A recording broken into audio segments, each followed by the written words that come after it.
मणिपुर जल रही है। मणिपुर की जो घटना सामने आई है किसी भी सभ्य समाज के लिए ये शर्मसार करने वाली घटना। मणिपुर के मुख्यमंत्री दावा करते हैं कि चीजें जल्दी नियंत्रण में आ जाएंगी, लेकिन हुआ क्या? ऐसी तस्वीर सामने आई जिसने हर किसी के सामने एक सवाल खड़ा किया है। इस सवाल का जवाब सरकार को देना होगा। जहां 2 महिलाओं को कपड़े निकल गए, उनके पब्लिकली पैड किया गया, मॉलेस्टेड किया गया और गैंग किया गया। वीडियो के बारे में खबर तो अब तक पहुंच गई होगी, पर आपको ये नहीं पता होगा कि ये इंसिडेंट फेक न्यूज की वजह से हुआ। कहना है कि ये शर्मसार करने वाली घटना एक फेक न्यूज फैलने की वजह से हुई। द प्रिंट ने रिपोर्ट किया ये सब फेक न्यूज की वजह से हुआ। इधर आदमी कह रहे थे ये इनका बदला है। चूड़ाचंदपुर केस के लिए ये कहा विक्टिम खुद, जिन्होंने द प्रिंट के साथ बात करी। कुछ हफ्तों पहले मणिपुर में एक फेक फोटो वायरल हुई। The photograph of a body wrapped in plastic, a young woman lying next to a suitcase. This photograph went viral in photo के नीचे लिखा था कैसे मेती महिलाओं को गैंगरेप किया गया और फिर उसका मारा गया। कुकी मिलिटेंट्स बॉम्ब एक फैक्ट कुकिंग वेबसाइट ने पाया ये फोटो मणिपुर का नहीं बल्कि ये पुरानी फोटो है दिल्ली के एक ऑनर किलिंग इंसिडेंट की। The victim was not from Manipur, she was from Delhi, and this picture is not even recent, it is from last year, from November 2020. जब तक ये ऐलान किया गया कि ये फोटो फेक है, तब तक लड़ाई स्टार्ट हो गई थी कुकी और मेथिस के बीच में।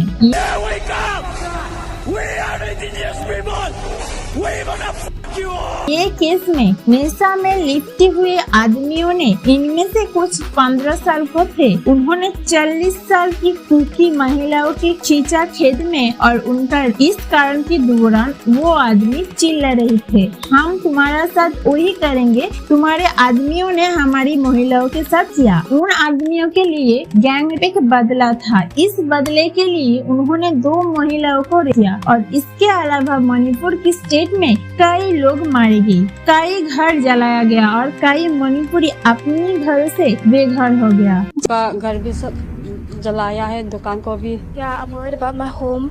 I'm worried that they would burn up our house. जब मणिपुर के कोई वीडियो वायरल हुआ तब कई लोग इसका आलोचना करने लगे। सोशल मीडिया पर ही नहीं बल्कि पार्लियामेंट में भी। वो हमारा प्रधानमंत्री ने भी पब्लिक स्टेटमेंट दी। अब प्रधानमंत्री पब्लिक स्टेटमेंट दी, इसके खिलाफ तो कई लोग खुश होंगे ना? नहीं की बात पर वो कहते हैं कि उनका दिल दुख से भरा और क्रोध है और उसके बाद वो छत्तीसगढ़ और राजस्थान पर घिनौनी गंदी राजनीति करने लगते हैं। शर्म आनी चाहिए मोदी जी आप। लोगों को आर्ग्यूमेंट था कि मणिपुर 80 दिनों से जल रहा है और प्रधानमंत्री मोदी ने पहली स्टेटमेंट तब दी जब ये वीडियो वायरल हुआ। मणिपुर में वायलेंस स्टार्ट हुआ 3 मई को। 70 दिन बाद 19 जुलाई 2023 वायलेंस थमा नहीं और इस दौरान प्रधानमंत्री कई चीजें करी है हमारे देश के लिए, पर उन्होंने मणिपुर पर कोई स्टेटमेंट नहीं दिया।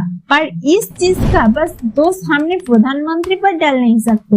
ये जो वीडियो वायरल हुआ ये पिछले हफ्तों या पिछले महीने के नहीं बल्कि 77 दिन पहले का। 18 मई को विक्टिम्स के हस्बैंड एक FIR रजिस्टर कर रही थी, पर मणिपुर की सरकार और पुलिस ने तभी एक्शन लिया जब ये वीडियो वायरल हुआ। तो इस वीडियो में आपको बताना चाहता हूँ किसकी जिम्मेदारी थी मणिपुर की वायलेंस की, central government, state government, police की, आर्मी की, मीडिया की या कोर्ट।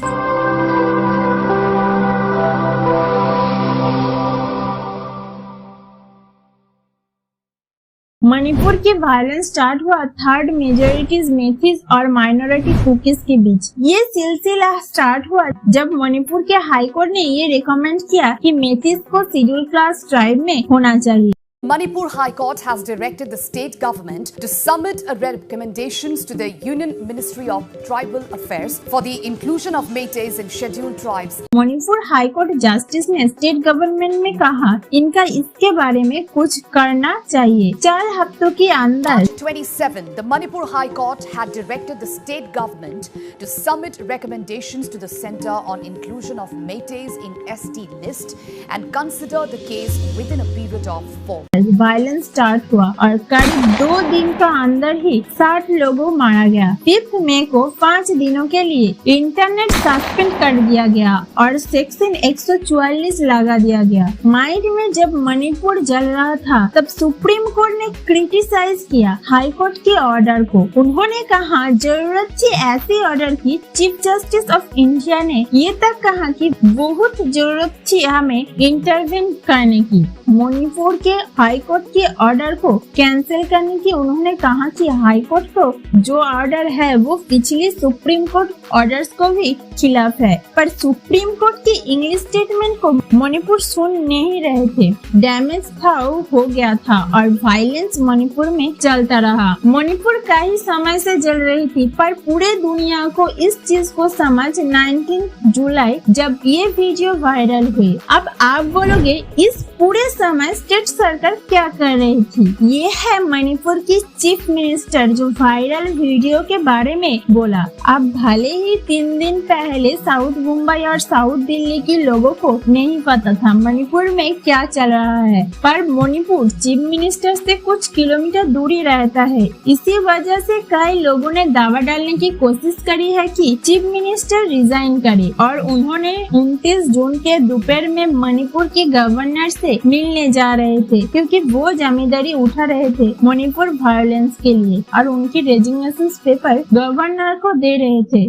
चीफ मिनिस्टर और गवर्नर के घर के बीच में डिस्टेंस बहुत ही कम है। बीरेन सिंह अपने घर से निकले 20 एमएलए और कई मिनिस्टर की कन्वॉय के साथ। जैसे ही वो थोड़े आगे बढ़े उनके कई महिलाओं ने घेर लिया और गवर्नर के घर जाने से रोक लिया और उनकी रेजिग्नेशन लेटर ही फाड़ दिया। इसके बाद बीरेन सिंह वापस अपने घर लौटे और उन्होंने कहा कि उन्होंने रिजाइन नहीं कर रहा है।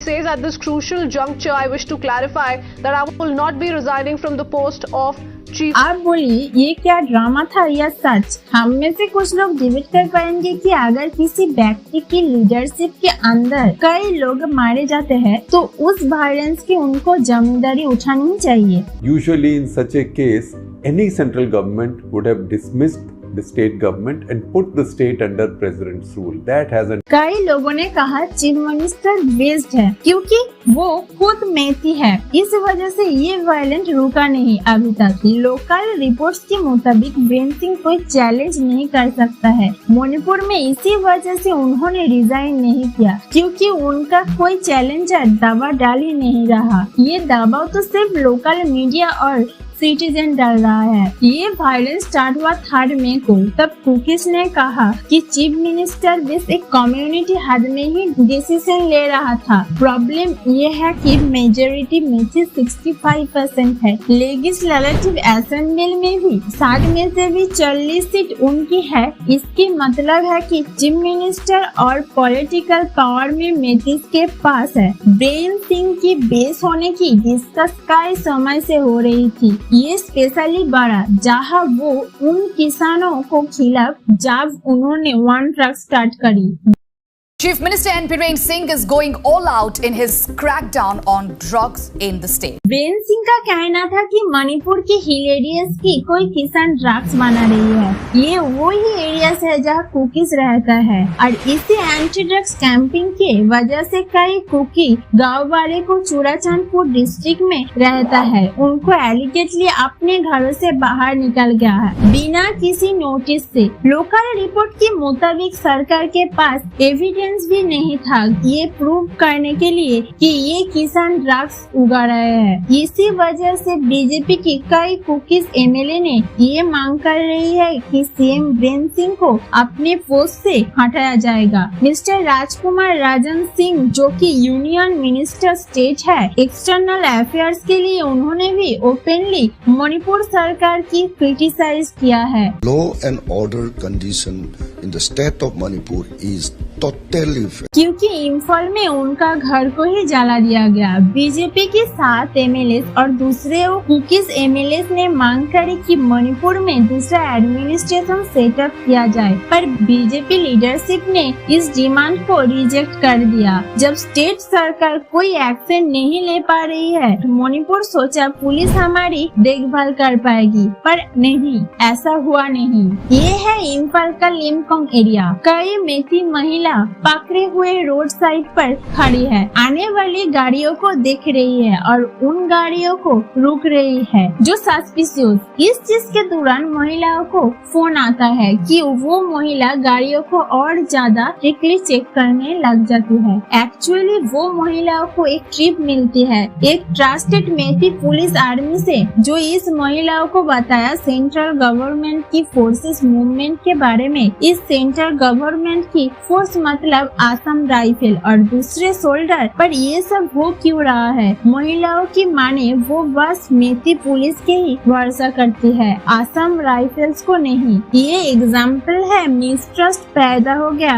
मणिपुरिस के बीच। पर बस ये काफी नहीं है, मणिपुर पुलिस भी डिवाइड हो गया। 3 महीने पहले में करीब 1500 मेथीस और कुकीज पुलिस गायब हो गया अपनी ड्यूटीज को छोड़कर। वो उल्टा पहुँचे जो उनके घर के पास है। वो कुकीज और मेथीस डोमिनेटेड इम्फाल वैली पर थे, वो हिल्स की तरफ चले गए। वो मेथी ऑफिसर्स कुकी डोमिनेटेड एरियाज पे थे, वो वैली के तरफ चले गए। उनकी पूरी पुलिस फोर्स डिवाइड हो गई मेथी और कुकी कैंप में। इनफैक्ट एक सीनियर ऑफिसर ने कहा कोई मणिपुरिस बाची नहीं, या तो मेथी पुलिस या तो कुकी पुलिस। और क्योंकि पुलिस बढ़ गई है, इनका इंजन किसको भुगतना पड़ता है? आम लोगों को। इस वायरल वीडियो के पीछे कहानी सुनो। Survivors told the Indian Express that they had been left. तो आप खुद सोचिए कि लोकल पुलिस महिलाओं को भीड़ के हाथ दे दिया, कहानी खत्म नहीं हुई। करीब 5000 वेपन्स AK-47 जैसे एसॉल्ट राइफल्स पुलिस कर्मी से चोरी कर गई और मणिपुर पुलिस ने ज्यादा रेसिस्टेंस भी नहीं दिखाया। डीजीपी कहता है उन्होंने पुलिस कर्मियों के साथ कई सेशन कंडक्टेड है, उनके बोलने के लिए अपनी पोस्ट पर वापस आ जाए। उन्होंने कहा कि वो कोशिश कर रहे हैं हमारी पुलिस कम से कम एथेंटिक बेस पर डिवाइड ना हो, पर अनफॉर्चुनेटली बस पुलिस ही नहीं बांटे हुई। एक सीनियर IAS ऑफिसर के साथ मुख्य ऑफिसर मणिपुर के ओल्ड सेक्रेटरी एरियाज को छोड़कर चले गई। वो कहता है कि मणिपुर की सिचुएशन की एक एग्जाम्पल है। अगर हम कुकीज ऑफिसर को सेफ फील नहीं कर सकते तो स्टेट को क्या होगा? और आप सोचोगे कि चीफ मिनिस्टर कुछ नहीं कर सकते और नहीं स्टेट पुलिस IAS पर गवर्नमेंट तो है, सरकारी समर्थक दावी करता है प्रधानमंत्री मोदी ने पब्लिसिटी नहीं दी। इसका मतलब ये थोड़ी कि सेंट्रल गवर्नमेंट ने कुछ किया नहीं, और ये इनका वैलिड आर्गुमेंट है। वायलेंस स्टार्ट होने के बाद ही आसाम राइफल्स मणिपुर में डिप्लॉयड कर गई। होम मिनिस्टर अमित शाह स्वयं मणिपुर गए स्टेट की जांच करने के लिए। कुकी और मेथीस से मिले भी, क्योंकि मिलिटेंट ग्रुप्स ने मणिपुर के हाईवे ब्लॉक भी कर दिए थे। सेंटर ने मणिपुर को आश्वास दिया कि एसेंशियल आइटम का सप्लाई तो जारी रखेंगे। रिपोर्ट है कि यूनियन हेल्थ मिनिस्टर डॉक्टर की टीम भेजिए। Union Health Ministry has deputed a team of doctors to support Manipur's public health.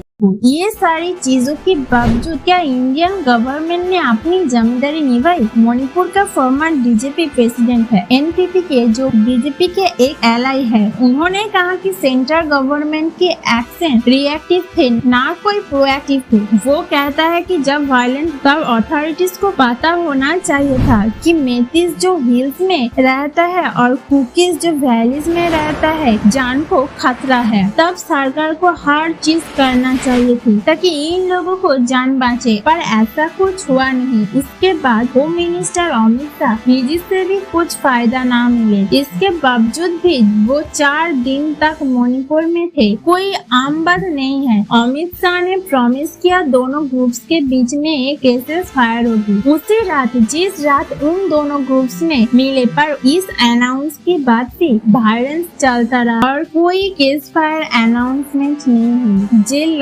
Representing a former defence officer ने कहा, अमित शाह ने वादा किया चूड़ाचांदपुर से आजमगढ़, दीमापुर, गुवाहाटी और शिलोंग तक हेलीकॉप्टर सर्विस स्टार्ट होगी, पर जो इंफॉल एयरपोर्ट से चूड़ाचांदपुर तक है और कोई हेलीकॉप्टर सर्विस स्टार्ट नहीं हुई। ये हेलीकॉप्टर सर्विस बहुत जरूरी है क्योंकि कुकी लोग ना इंफॉल जा सकते थे, ना उन एरियाज में जा सकते थे जहां मेथिस की डोमिनिकेशन है, और कुकी सो मेथिस कहता है अमित शाह की विजिट से कुछ फायदा हुआ नहीं। कोऑर्डिनेटिंग कम्युनिटी और मणिपुर इंटीग्रिटी एक बॉडी है जो मेथिस को रिप्रेजेंट कर दिए। इसका मीडिया कोऑर्डिनेटर ने कहा, उनको अमित शाह ने वादा किया था कि उन्हें 10-15 दिनों में वापस आएंगे, पर अमित शाह वापस नहीं आए। इसके अलावा सेंट्रल सरकार ने कहा वैलीज के बावजूद खाने की प्रॉब्लम नहीं होगी मणिपुर में, पर फिर भी कोई मणिपुरीज भूखी जा रही है। जून में इंडियन सरकार ने 51 मेंबर बेस कम्युनिटी बनाई वायलेंस के रोकने के लिए। The central government has constituted a peace committee in Manipur under the chairmanship of Governor Anusuya. कोई ऑर्गेनाइजेशन जो कम्युनिटी में उन्होंने पार्टिसिपेट करने से भी मना कर दिया। मेथिस और कुकीज ग्रुप्स ने कहा कि हम बात क्यों करें उस स्पेस कम्युनिटी में जब वायलेंस हमें ही नहीं है। कोऑर्डिनेशन कम्युनिटी और मणिपुर इंटीग्रिटी ने कहा आग बुझी ही नहीं है, हम पेस स्टॉप कैसे स्टार्ट करें। हमने कई बार स्टेट और सेंट्रल गवर्नमेंट में कहा कि पहले हमारे गाँव वालों को बचाया जाए। कम्युनिटी के परमानेंट मेंबर और थिएटर पर्सनालिटी उन्होंने भी अपना नाम कम्युनिटी से वापस ले लिया। अमित शाह जैसे लीडर की ट्रिप्स की वजह से उल्टा कॉन्फिडेंस और बढ़ने के जगह वो और घट गया, और सेंट्रल गवर्नमेंट में ही नहीं बल्कि इंडियन आर्मी में भी असम राइफल्स को कंट्रोल कौन करता है, ये कह रहा था मणिपुर की एक सीनियर ह्यूमन राइट्स एक्टिविस्ट का। उन्होंने एक ओपन लेटर लिखा प्राइम मिनिस्टर और होम मिनिस्टर को। असम राइफल्स एक सेंट्रल आर्म पुलिस फोर्स है जिनको एडमिनिस्ट्रेशन ऑफ होम अफेयर्स के अंदर आता है, पर इस लेटर में असम राइफल्स को क्रिटिसाइज करी गई। ये तक लिखा गया कि असम राइफल्स में गोली छोड़ी गई कुकी चिन ट्राइब्स और कुकी मिलिटेंट ग्रुप्स को। मणिपुर में एक ऑन द ग्राउंड जर्नलिस्ट ने कहा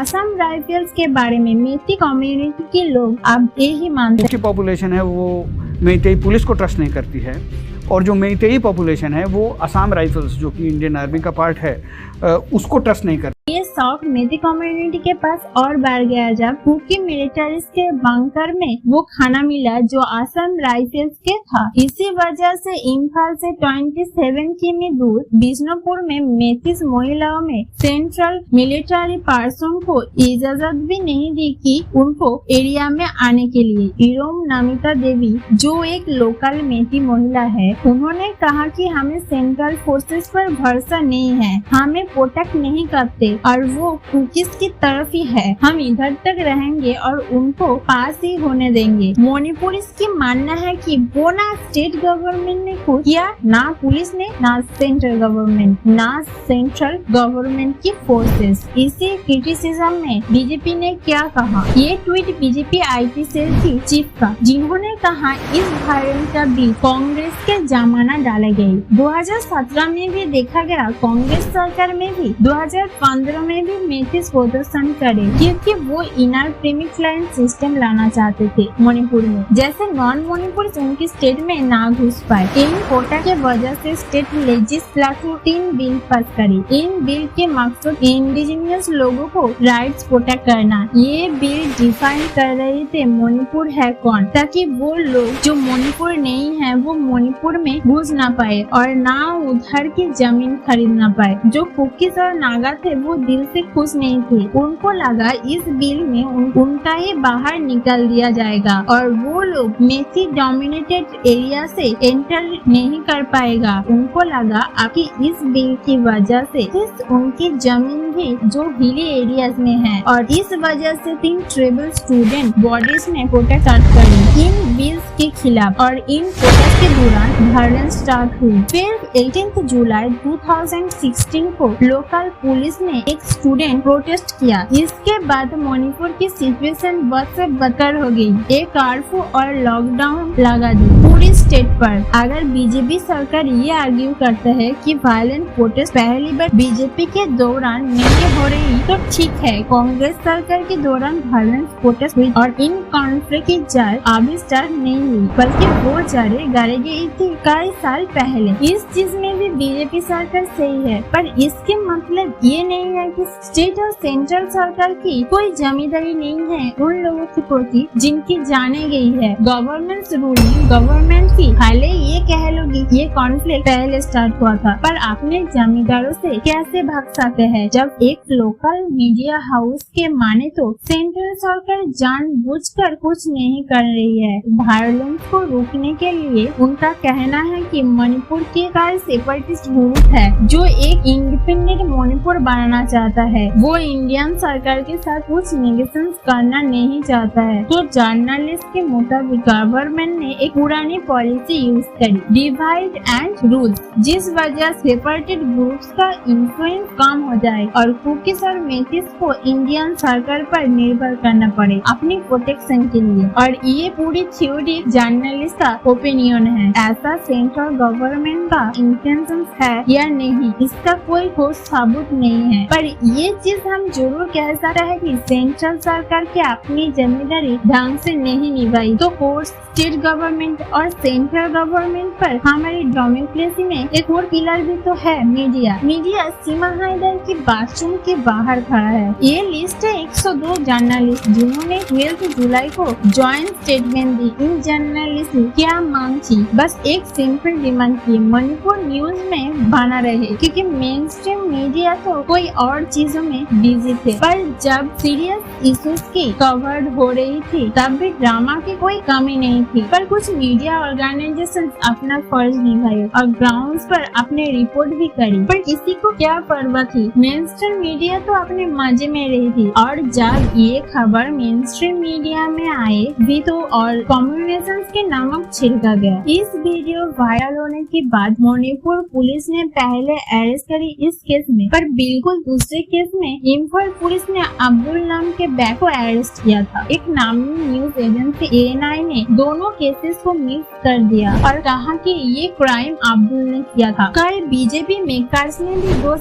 अब्दुल पर डाले और मगर किसी को डिफेंड नहीं कर रही हूँ। पर अगर आप एक बहुत बड़ी न्यूज एजेंसी है और आपको पता है माहौल कितना गर्म है हमारे देश में, तो न्यूज एजेंसी को थोड़ी बहुत फैक्ट चेकिंग करनी चाहिए ना, ताकि हमारे देश का माहौल और न बिगड़े। मणिपुर वायलेंस को दोष हम किसी एक व्यक्ति पर डाल नहीं सकते। एक एग्जाम्पल था कि जब पूरी सिस्टम फेल हो जाता है तो क्या होता है? सेंट्रल गवर्नमेंट हो, स्टेट गवर्नमेंट हो, कोर्ट्स हो या मीडिया, भुगतना तो पड़ता है आम लोगों को। एक रिटायर्ड LTT जनरल निशान सिंह ने कहा कि वो एक सामान्य इंडियन मणिपुरी है जो रिटायर्ड जिंदगी जी रही है, पर आज उनकी स्टेटलेस हो गई। मानो मणिपुर लीबिया, लेबनान, नाइजीरिया या सीरिया के तरह बन गया। क्या उनकी कोई बात सुन भी रहा है? अगर हम सोल्यूशन की बात करें तो एक कॉन्फ्लिक्ट हिस्ट्री है कुकीज और मेथिस के बीच। उनके कुछ दिनों में सॉल्व नहीं किया जा सकता है। इस चीज के लिए बहुत कॉम्प्लिकेटेड नेगोशिएशन चाहिए होता है, पर जिस प्रायोरिटी होनी चाहिए सेंट्रल और स्टेट गवर्नमेंट की वो है कि वायलेंस तुरंत खत्म किया जाए। इसी वजह से चाहे सेंट्रल सरकार चीफ मिनिस्टर को हटाया ना हो या फिर असम राइफल को क्रिटिसाइज करने